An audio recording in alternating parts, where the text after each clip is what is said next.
देखिए, जब बात हो रही है ब्लड कैंसर की तो इसको हम लोग ल्यूकेमिया कहते हैं। क्या क्या इसमें आपको बचा करके रखना है। देखिए, जब शरीर में आखिर होता कैसे है कि जब शरीर में वाइट ब्लड सेल्स यानी श्वेत सफ़ेद रक्त कणिकाओं की संख्या असमान रूप से बढ़ जाती है तो इसे ब्लड कैंसर कहते हैं। ब्लड कैंसर में रेड ब्लड सेल्स की संख्या कम हो जाती है और डब्ल्यू की संख्या क्या होती है, अधिक हो जाती है। तो बोलो याद बात, ब्लड कैंसर जब भी कहेगा तो इसको याद बता सकते हैं ना कि इसमें क्या आता है, वाइट ब्लड कार्पल्स की संख्या बढ़ जाती है। सुनो, ब्लड कैंसर या ल्यूकेमिया के होने के कारण माने कहाँ ही ब्लड कैंसर होता है। ठीक है, पहला ये होता है कि ल्यूकेमिया के पारिवारिक, समझ रहे हो, पहला ल्यूकेमिया का पारिवारिक इतिहास। अगर किसी को पहले से ब्लड कैंसर है, पहले से किसी को ब्लड कैंसर है तो उसके बच्चे को भी हो सकता है। ठीक है, जैसे होता है धूम्रपान भी ल्यूकेमिया के कारण है। धूम्रपान का मतलब तंबाकू वगैरह खाते हैं आप तो उस समय माने सुर्ती नहीं आएगा, सुर्ती आता है लेकिन नुकसान नहीं पहुंचाता है, तभी ये कैंसर हो सकता है। और मानसिक विकार जैसे डाउन सिंड्रोम, डाउन सिंड्रोम आप देखेंगे गुणसूत्रीय विकार होता है। इसमें जो होता है गुणसूत्रों की संख्या ये गुण 21वां, जैसे आपके अंदर आप जानते भी होंगे कि हमारे अंदर 23 जोड़े गुणसूत्र पाए जाते हैं, पूरे 46 होते हैं। तो उसमें 21वां नंबर गुणसूत्र में एक जो एक्स गुणसूत्र होता है बढ़ जाता है तो डाउन सिंड्रोम होता है। इससे व्यक्ति की सोचने समझने की शक्ति कम हो जाती है, व्यक्ति सोच नहीं पाता है। एनीमिया, एनीमिया जानते हो किसी ये एक ब्लड संबंधी बीमारी है, किसी को कट जाने के बाद ब्लड नहीं रुकता है। तो ऐसे अगर रोग हुआ है तब भी आप समझेंगे कि यह अनुवांशिक विकार है। अनुवांशिक मतलब अगर हमको हुआ तो हमारे बच्चा में ही होगा। ठीक है, एक पीढ़ी से दूसरे पीढ़ी में जाता है। तो इससे भी ब्लड कैंसर हो सकता है।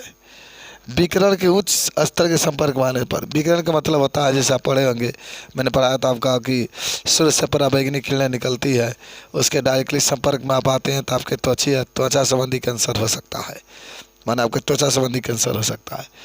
तो विकिरण के डायरेक्टली संपर्क में आएंगे तभी आपको ब्लड कैंसर हो सकता है।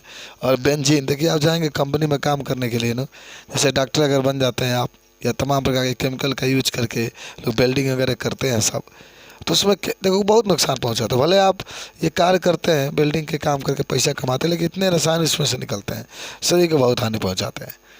तो अगर उसमें बेंजीन का इस्तेमाल होता होगा तो आप वहाँ पर काम मत करिएगा, नहीं तो बेंजीन अगर है लगातार उसके संपर्क में रहेंगे तो फिर आपको ब्लड कैंसर होने की संभावना अधिक हो जाती है। ये जाते तो ब्लड के जो लाभदायक सेल होते हैं ना उसको मार देती है सब, है बेंजीनवा जब जाती है तो जब मार देगी तो कहाँ शरीर में बचेगा ही।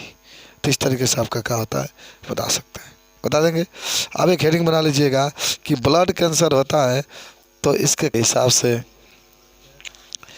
कि अगर ब्लड कैंसर कैसे आप पहचानेंगे किसी को है, तो ब्लड कैंसर के लक्षण या पहचान में पहला ही कह सकते हैं कि जब शरीर में से अपने आप माने खून बहता रहता है तथा जहाँ से खून बहता है वहाँ छोटे लाल और बैंगनी धब्बे बन जाते हैं, तो हम लोग कहते हैं कि उसको ब्लड कैंसर हो चुका है।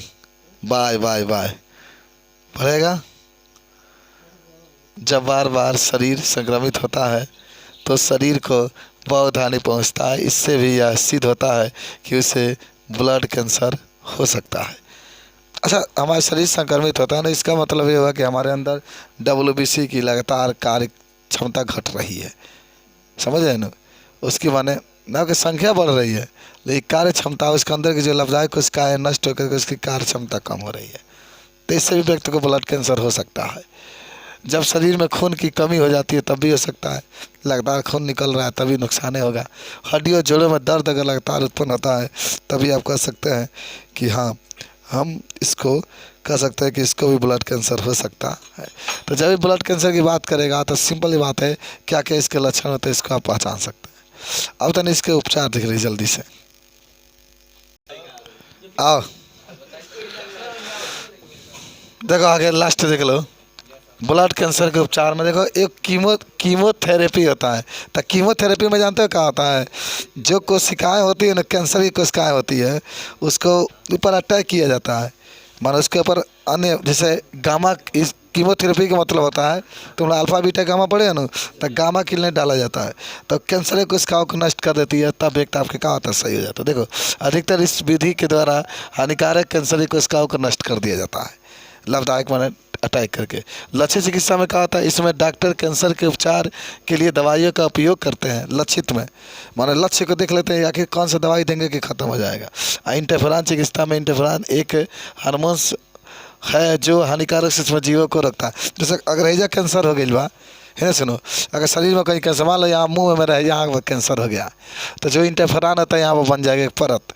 ये परत बनने से ही फायदा होगा कि अभी कैंसर अंदर न, माने नीचे नहीं जाएगा। माने जहाँ कैंसरी कोशिकाएँ होती हैं, जैसे कैंसर ही हो गया है, ये कैंसरी कोशिकाएँ बहुत तेज़ी से फैलता है, तो इसके चारों इंटरफेरॉन के एक परत हो जाता है जिसको बढ़ने से क्या करता है, रखता है। तो बता सकते हैं। हो गया। तो आज के लिए इतना पढ़ाई। तो एक क्वेश्चन लिख